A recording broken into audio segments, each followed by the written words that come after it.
would be helpful. Okay. Ena mana, ena reo, ena haifa, tena koutou, tena koutou, tena koutou katoa. I'm Keven Clements, the chair of the Archibald Baxter Memorial Trust, and it gives me very great pleasure to welcome all of you here today for the opening of this memorial, which has been 10 years in the making. So it's been a marathon of a task, and it's wonderful that the weather has broken so that we can celebrate its opening together. I just want to draw your attention to the fact that when you look behind you up the hill, you'll see the Soldiers' Memorial on the peninsula. Entirely appropriate that that's there to acknowledge all those who lost their lives in war. And the soldier up there can look down on here for a very different kind of memorial, a memorial to those who chose a different path, had to have a different kind of courage to say no to war. And we want these two spaces to be in conversation with each other, so that together we can begin thinking about ways in which we can be more creative in the future about how to build peace and maintain it. So just to give you the running order for the afternoon, in a moment I'm going to ask Edward Ellison, Poko at the Runaka at Otakou, to welcome us all on behalf of Mana Whenua. I'll then speak. Aaron Hawkins, our mayor, will then speak, followed by Katherine Baxter, representing the Baxter family, and then finally, last but not least, our Deputy Prime Minister, Grant Robertson. So without any further ado, I'd like to call on Edward to welcome us to this space, which is their space, the Mana Whenua of this town and this country.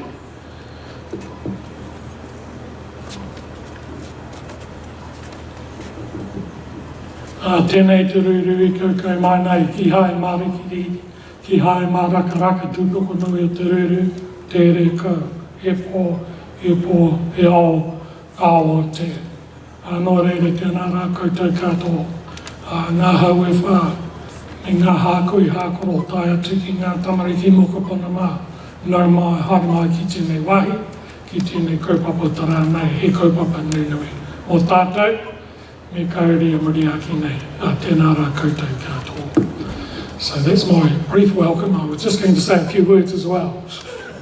I would like to acknowledge the Right Honourable Grant Robertson, Deputy PM, and your fellow parliamentarians are here. That's the easiest way to deal with that. Koro mātua, the Mayor of Dunedin City, and your councillors, dignitaries, members of the Baxter whānau, and other speakers here today. Tēnā rā koutou katoa. My great-grandfather, Ranigara Ellison, was a great loyal follower of Te Whiti o Rongamai. He deeply believed in that passive resistance and the issues that the people were facing at that time. And he wrote in his diary in 1892, November 1892, Kaua e whaia koe ko te taonga, engari ko whakatau te tika whaiti. So what he was saying was, don't allow yourself to follow that which is fashionable, but follow that which is just. And that is really what he did during his lifetime. Te Whiti, Tohu Kākahi, their people were taken prisoner, suffered greatly. Their people were brought imprisoned here in Dunedin. They were driven off their land. Parihaka was sacked, but they and Te Whiti came up with the concept of passive resistance. And that is a very honourable, noble and courageous thing to do in the face of what they were addressing at that time. Many of their men were brought south and died here. There are very few memorials in this country to people who died defending their land in this country. And there is one here in Dunedin. Not quite in sight given today, but Rongo at Anderson's Bay is that memorial in the name of peace. So in that sense, we really greatly and deeply respect the convictions and the beliefs of Archibald Baxter and his compatriots who chose to be conscientious objectors in the face of great adversity, difficulties and danger for themselves, really. I think that is a worthy cause to remember, and we honour them today. They had paved the pathway for that discussion and for non-violent solutions to the many things that we face going forward. So I do acknowledge, of course, that our people who did serve overseas, they are very much a part of our national identity, and we do remember them also, of course. But there were those few who stood by their convictions, and we are honouring them today. Nō reira, koutou katoa, a tēnā rā koutou, kia ora tātou katoa.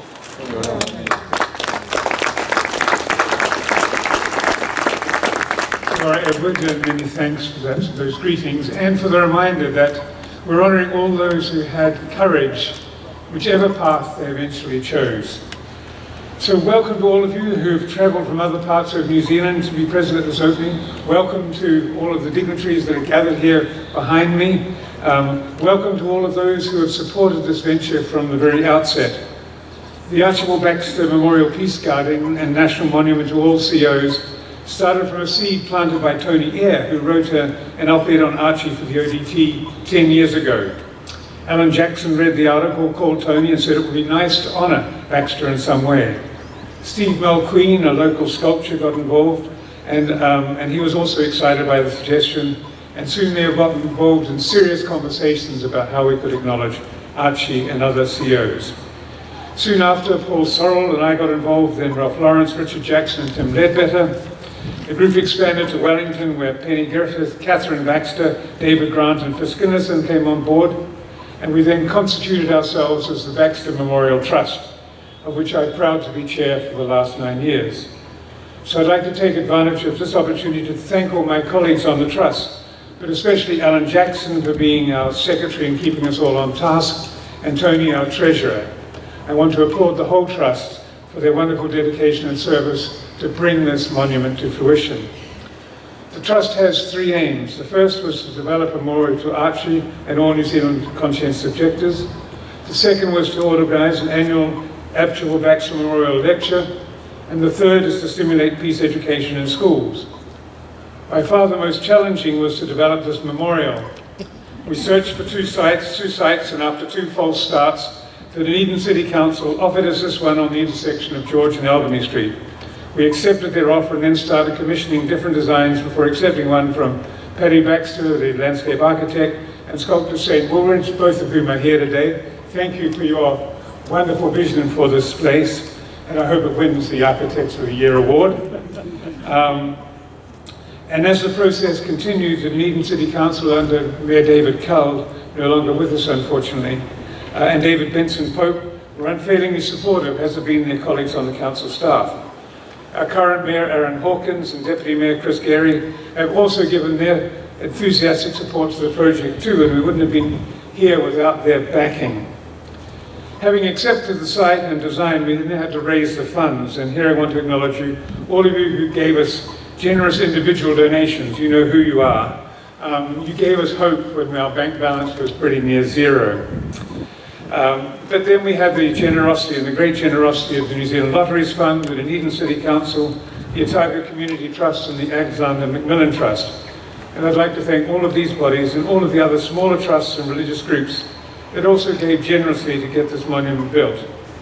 And finally, I'd like to thank our wonderful project managers, Stuart Anderson and Martin Ross of the Signal Group, and ABR and their workers who've toiled away in very adverse conditions on a very cramped site to create this memorial. When we came down here once, there was a guy perched on the yellow digger about where I am now saying, "Cripes," he said, "I'm not sure this was a good idea." As you can see, this sculpture centres around Shea Woolridge's sculpture, which is an abstract expression of what Archibald Baxter, Lawrence Coe and Mark Briggs and Henry Patton had to endure in what was known as Field Punishment Number 1. This punishment was known by soldiers as the crucifixion. It would be considered state-sponsored torture today, and it was adopted by the British Army after flogging was abolished. So you abolish flogging and then decide to crucify some of your defaulters and conscience objectors for a while. They were tied to poles such as this, erected close to front lines. They were tied in such a way that it caused blood to flow to their feet, and after a few minutes it generated excruciating pain in the legs and back. Baxter and the others had to endure this punishment near Ypres for days at a time. On one occasion, Baxter was either deliberately or unintentionally forgotten. It was snowing and he wasn't taken down after the statutory 2 to 3 or 4 hours, and that occasion nearly killed him. He and others suffered these punishments to the end because they believed there was absolutely no argument that could justify industrial-scale slaughter. As Baxter said, "I've suffered to the limit of my endurance, but I will never in my sane senses surrender to the evil power that has fixed its roots like a cancer on the world." He wrote that in a letter to his father and mother, to let them know that if he was killed, it was through no intention of his own and through no reason of his own. Of all those who were given Field Punishment Number 1, only Baxter and Mark Briggs didn't succumb after a month of such treatment. And in the end, however, after being dragged to the front lines over skin-ripping duckboards, Baxter and Briggs were both mentally and physically damaged, but neither put on the uniform. Baxter was ever generous, however, and said that what he endured was that different from the deprivation of soldiers at the front who were all enduring terrible, terrible horrors. They were all suffering together. The First World War, and indeed all wars, takes an emotional, physical and spiritual toll on everyone, combatants, non-combatants, civilians and conscience objectors. In his autobiography, Won't Cease, Baxter acknowledged that he couldn't have survived without the humanity of soldiers who sometimes took care of him and opposed their own chain of command when they disobeyed orders to protect Baxter from further punishment and torture. He has a nice story about when the commander was telling him to dump him on the ground, and they lowered him 3 times so that he didn't break his back. Field Punishment Number 1 and being ordered unarmed to the front lines was the culmination of brutality, which began as soon as Baxter was arrested here in Dunedin. It continued in detention centres and prisons around New Zealand and at Sling Camp in the UK. He and the 13 others who were sent to France were beaten, put in solitary confinement, fed starvation rations, threatened with death on numerous occasions, tortured and humiliated. As one warder said, "We don't want your obedience, Baxter, we want your submission." So this memorial peace garden is dedicated to Archibald Baxter, farmer, rabbiter, husband to Millicent, good Kiwi bloke, father to 2 remarkable sons, James and Terence, a solid, down-to-earth man, a pioneer conscience objector and social reformer. He maintained his socialist and pacifist principles to the end of his life and established an extraordinarily high suffering threshold for those who wished to embrace pacifism in the Second World War. As his son Jim said about him in a poem, "I've loved you more than my own good, because you stand for country pride and gentleness, engraved in forehead lines, veins swollen on the hand, also behind slow peach and quiet eye, the rock of passionate integrity." But that's not all. This Baxter Memorial Garden is also the national memorial to all of New Zealand's conscience objectors to the Second World War and other wars Kiwis have been involved in. COs of the Second World War didn't know whether or not they'd have to endure the punishments and brutality meted out to those in the First. Fortunately, there was a Labour government in power in 1939, and Fraser Nash and others were determined that COs would be treated more humanely. The mood of the people, however, wasn't that sympathetic to the pacifist cause. There were others in the cabinet like Fred Jones and Bob Semple who were determined that pacifists wouldn't remain free to the war effort, and in addition felt strongly that they should be forced to pay for their beliefs. This meant that society was deeply polarized between those who answered the call to arms and that minority who resisted conscription and war. And the long and the short of the internal debates within the Labour Party and patriarchal further within the community was that appeal boards were set up to hear the grounds for conscience objection to conscription.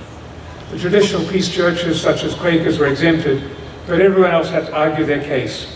Some appeals were upheld, but the tribunals were weighted against the appellants, and 800 plus were detained at His Majesty's pleasure for the duration of the war. Teachers who were COs lost their jobs, as did other civil servants. The cost of dissent, while not as high and as cool as the punishments that Baxter and the 14 suffered, was still high.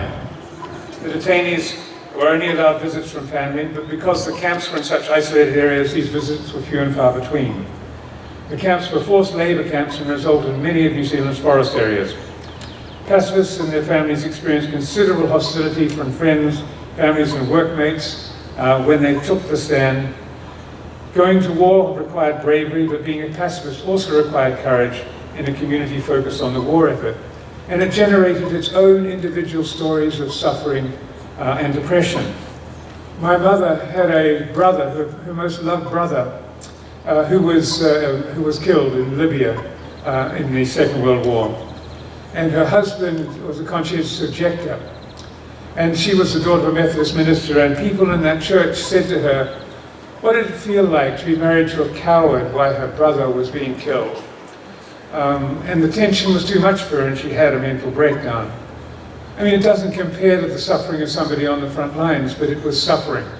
And there were numerous other stories like that. Those who fought for their country and were traumatized by their experiences did so courageously in the face of deprivation, threat, and death. This memorial doesn't detract from their bravery. It's intended to complement the experience of those who thought by focusing on those who chose not to fight. Conscientious objection to state-sponsored killing was considered unorthodox and unpatriotic. COs had to endure threats from the state, public opprobrium, and imprisonment both during and after the war. And there are many children and grandchildren and great-grandchildren here today of those who took that stand. So this monument is dedicated to your relatives and all those who chose a different path to those who went to war. By conscientiously objecting, your relatives expanded human rights and civil liberties.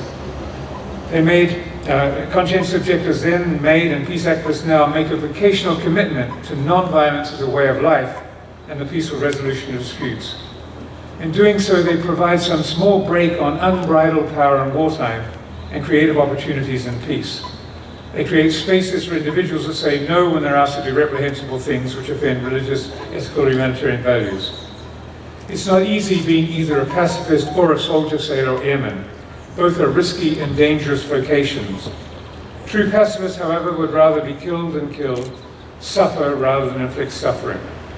Archie Stan carried on the Marae non-violent traditions of Te Piti and Tohu, which Ed was already talked about.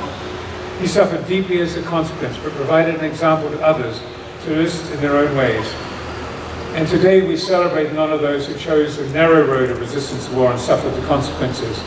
This monument is dedicated to all those who said and continue to say no to war and shall bend but not be broken. We hope this memorial will be a place of reflection and tranquility, a place of commitment to a more just and peaceful world, and it stands to remind current and future generations that violence is never inevitable, that it always found more positive and less destructive ways of resolving differences. This world is broken in many ways, and we need the healing balm of peaceful rather than violent solutions. If this small space, honoring all those who chose an alternative to militarism, can make a contribution to non-violence as a tactic and a way of life, and if we can carry out a dialogue between this space and the soldier on the hill, we will have fulfilled part of our dream for a more peaceful world. And I always loved John O'Donoghue, an Irish poet and philosopher. Forgive me for one last minute. He wrote this nice peace poem. As the fever of day comes towards twilight, may all that is strained in us come to ease. We pray for all who suffered violence today. May an unexpected serenity surprise them. For those who risked their lives each day for peace, may their hearts glimpse providence at the heart of history.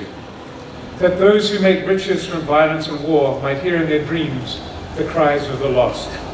That we might see through our fear of each other a new vision to heal our fatal attraction to aggression. That those who enjoy the privilege of peace might not forget their tormented brothers and sisters. that the wolf might lie down with the lamb, that our swords be beaten into plowshares, and no hurt or harm be done anywhere along the holy mountain. Thank you.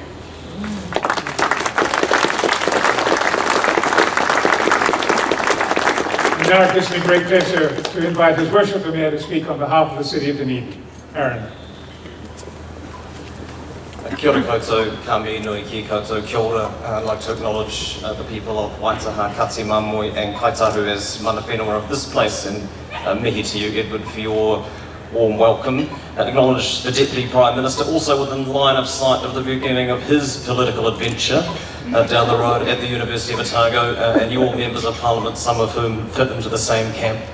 And to my fellow elected members locally who are here present, in particular Councillors Gary and Benson Pope, who have been actively involved in this project, and as has been mentioned, our late Mayor Dave Cull, who was a supporter of this project.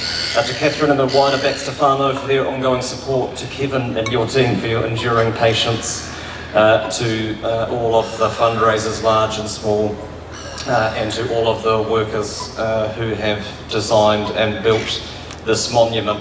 I read a great quote earlier this week that spoke of how great thoughts can be great threats.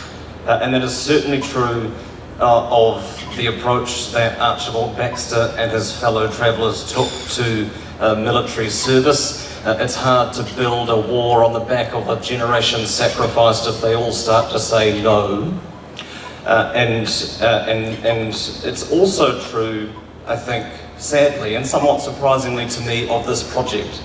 Some 100 years later, in the resistance that it faced from institutions within the city, sadly, and from elements from within the community itself.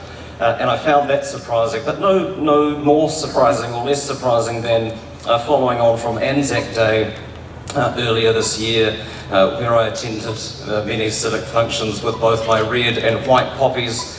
This arrived for me in the post, a white feather in an unmarked envelope. And aside from the irony of being accused of cowardice by someone who doesn't leave a return address, I thought it was somewhat poetic, and I finally found a practical use for it in preparing notes on the back of it for the purposes of this engagement.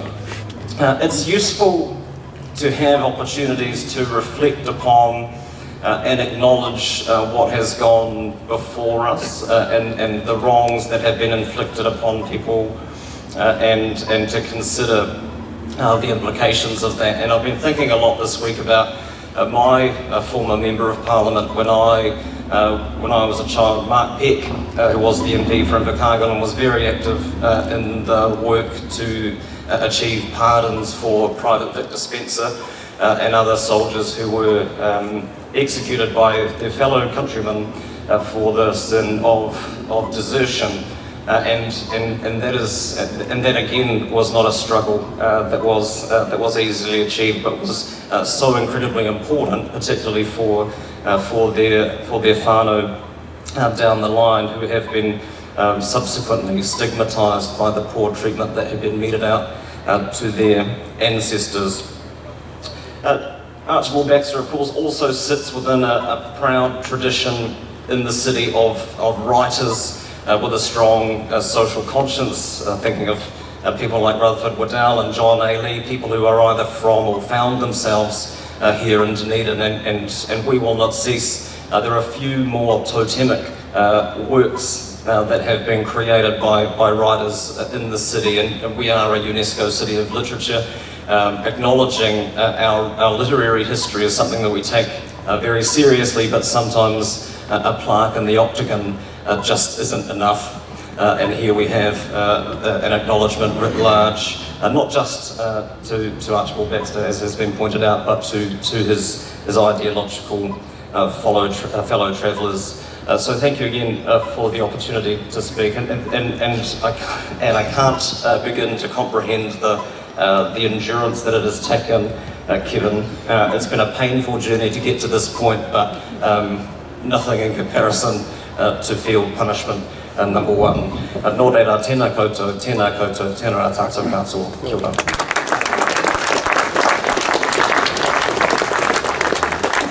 Thank you, Aaron, and thank the Dunedin City Council again for making this spot available to us. And now it gives me great pleasure to call on Katherine Baxter to represent the entire Baxter family.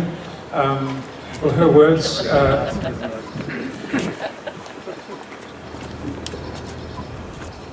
Tēnā koe I te kaikoro Edward Ellison, koutou hoki nā iwi hapu o te hau whenua.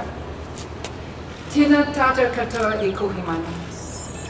I tēnei rā kātu mai tātou kei roto I ngā takahanga waiwai o te whiti o Rongomai. A kua ki atu ia, ko tāku pono kei te ora kua tātou katoa kei runga I te whenua. Nō reira, e hoi kui mā, e koro mā, e ho mā. A hākua I te raruraru I te koera o enei rā, nā rā o te mate uru tā, kei te whakarā mēmenei tātou ki te hapai I te rangi māhina. Thank you for being here this afternoon to celebrate the opening of this wonderful and long-anticipated Peace Garden and Memorial to all conscientious objectors in Aotearoa, New Zealand. Co-Master Edward Ellison and Keven Clements, Chair of the Archibald Baxter Memorial Trust, and fellow trustees who are here today, Mayor Erin Hawkins, Honourable Grant Robertson, Deputy Prime Minister, and your various colleagues, and other dignitaries. I'm honoured to be standing here alongside you to mark this very special occasion. As a trustee of the Archibald Baxter Memorial Trust, this is for me, and for all of us, a long-awaited day. Many years before the war of 1914-18, I had reached the point of view that war, all war, was wrong, futile and destructive alike to the victor and vanquished. Those are the opening words of We Will Not Cease, our grandfather Archibald Baxter's account of his experiences of steadfastly, with his brothers and fellow objectors and friends, taking a stand against the utmost power of the military machine and the barbarism of a war in which so many young men of his generation and the people who lived in the places where that war was played out were to lose their lives. For our family, those words and many other passages from the book are imprinted in our minds, part of our family story, one that has been retold in generations, inspiring ongoing commitment to working within our own communities in the small human interactions of daily life, and further afield when we can, to achieve a world free of violence and conflict, a world at peace. But the account of Archibald Baxter and the brothers, who each in their own way stood with him, Jack, Mark, Hugh, Donald, Billy and Sandy, and their mother Mary and sister Maggie and father John, is one story, matched in different ways with equally moving, inspiring and sometimes distressing consequences in the lives of families of dissenters, many of whom are represented here today.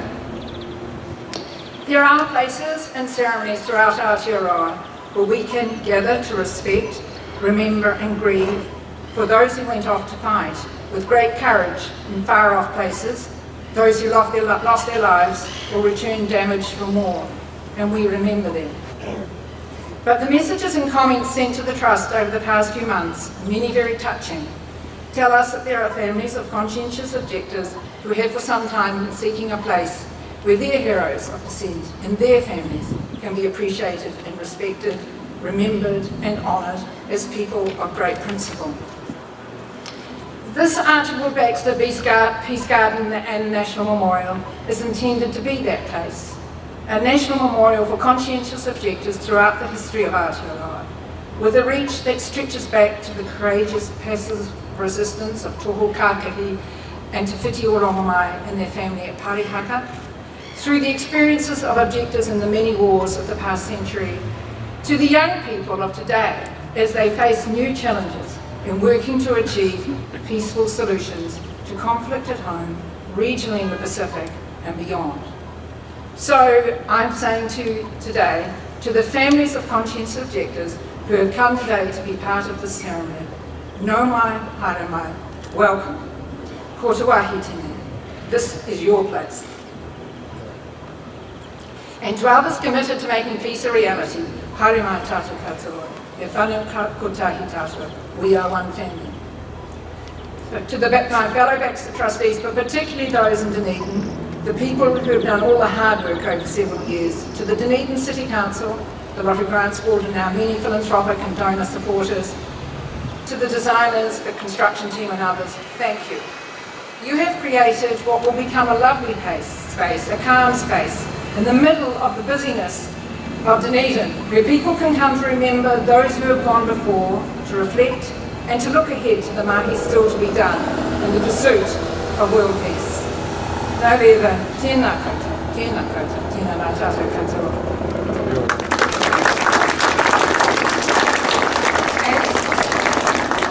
Now I'm very happy to welcome the Honourable Grant Robertson, Deputy Prime Minister. I got it close. One of the busiest people in Aotearoa today. Grant is a proud son of Dunedin with a passion for history and a commitment to learning from the past to bring about a better future for all New Zealanders. Grant, thank you for taking time to be with us today.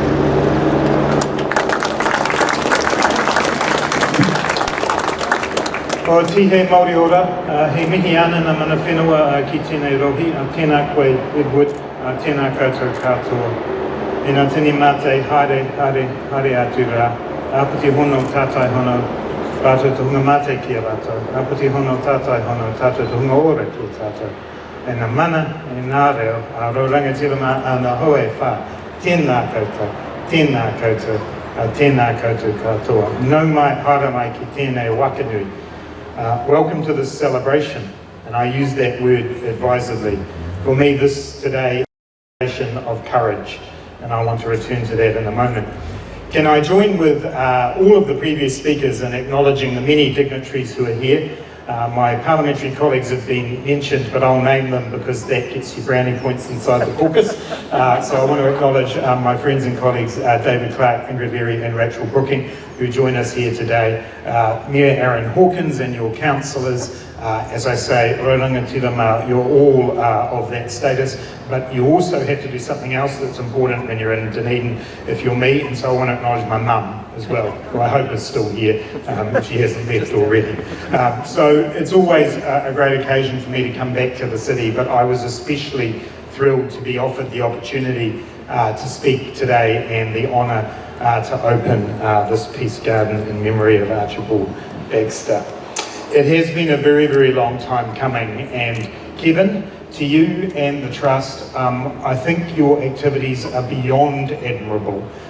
You have stuck at a task that is so important for us as a country. And I'd like all the trustees who are here just to put their hands up. Katherine, you have to stand up while you do that. Can we just have a round of applause for all the trustees, please?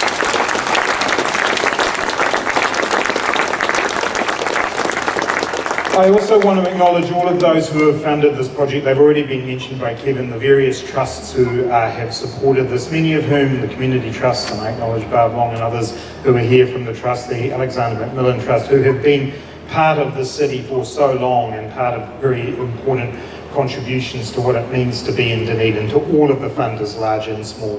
Thank you so much for your contribution, mihi nui kia koutou. I want to start my comments today by where a couple of other speakers have gone, and that is to Parihaka.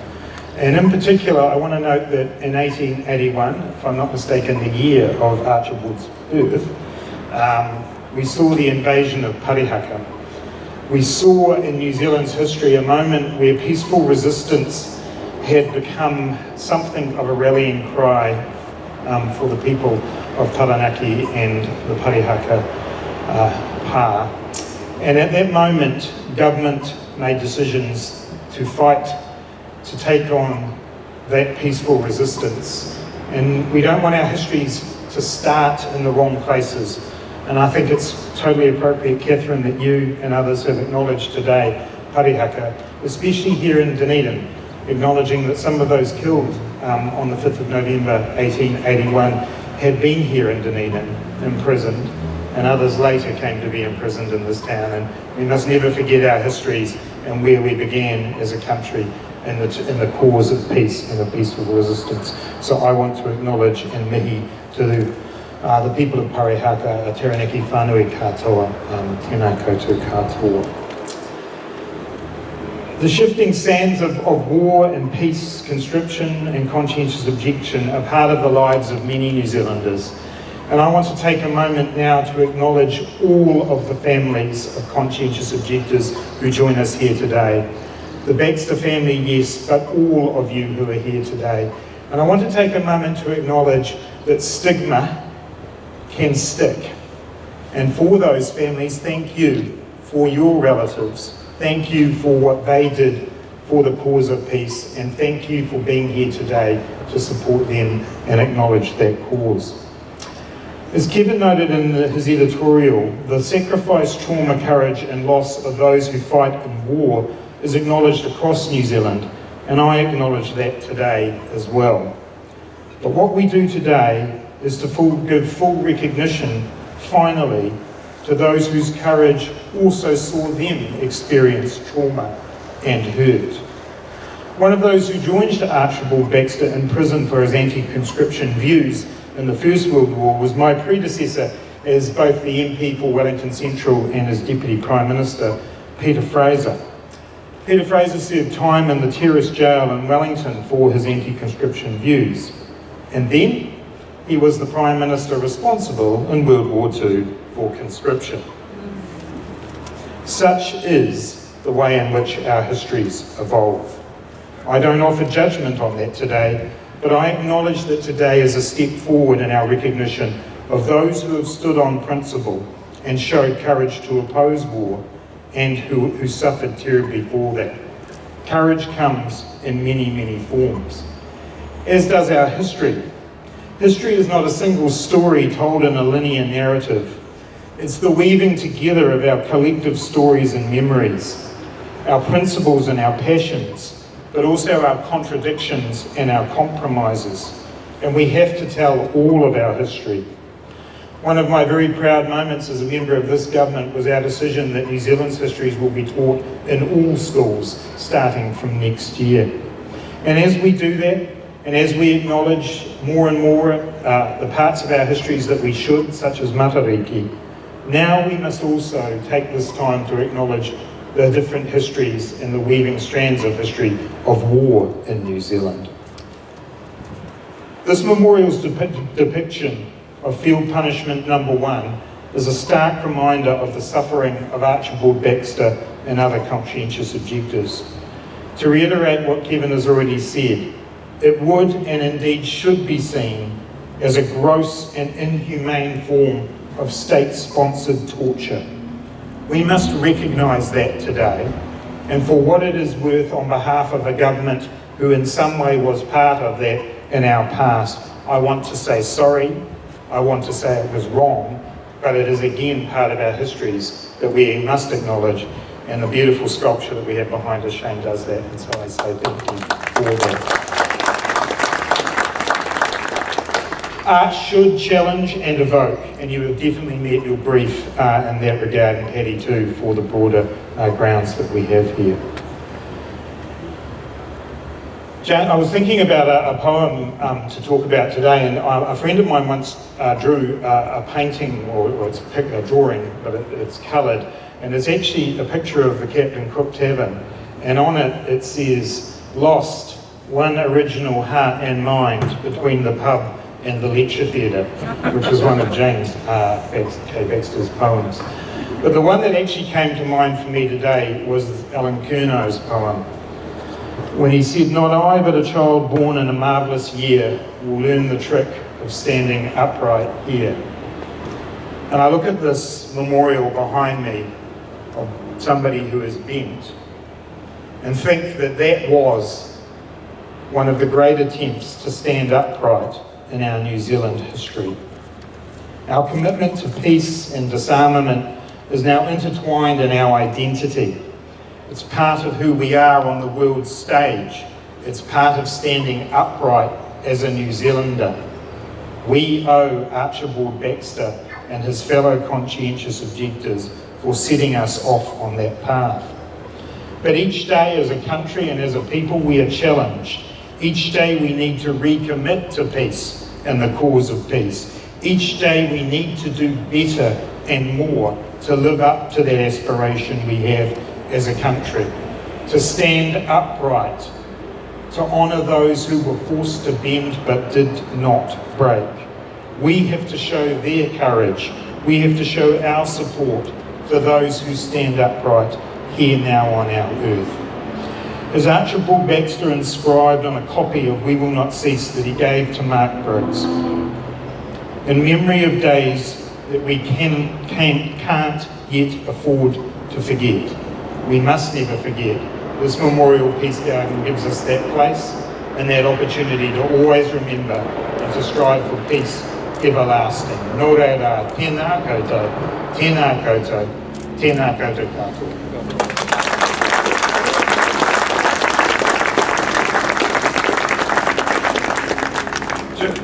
We're now going to officially open the Peace Garden, and I'm joined in doing this by Tumai, who's wearing two hats for us today, both as the grandson, great-grandson?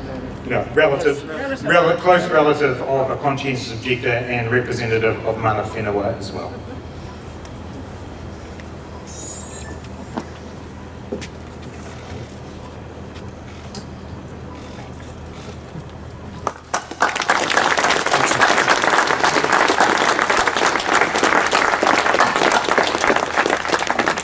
A plaque is going to be installed on the monument saying that Grant opened this, and a plaque will also be put behind the statues acknowledging that Shane was the sculptor. So that's the end of today's celebrations. I want to just thank you all again for coming. I want to thank all of you who have given generously of your own resources to make this possible. I want to thank all of the speakers and all of the dignitaries here for gracing us with your presence. And more importantly, for reminding us that peace is a challenge that confronts all of us at every level of society, whether it's at home or in the school or in the university or in the churches or wherever. We all can do better. We can all respond to the better angels of our nature. And we're hoping that this garden will be a space where people can come and reflect and be themselves and give way to those better angels in themselves. So once again, thank you all for coming. Tēnā koutou katoa.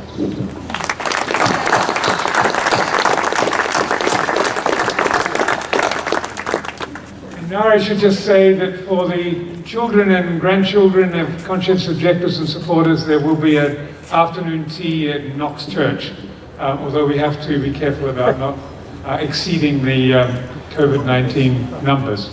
So that'll take place right now. And finally, I'd just like to acknowledge Bill, our piper, who's going to now pipe us around this place if you want to come and see the sculpture and to mingle to see other people who've come, some from very long distances, to this place.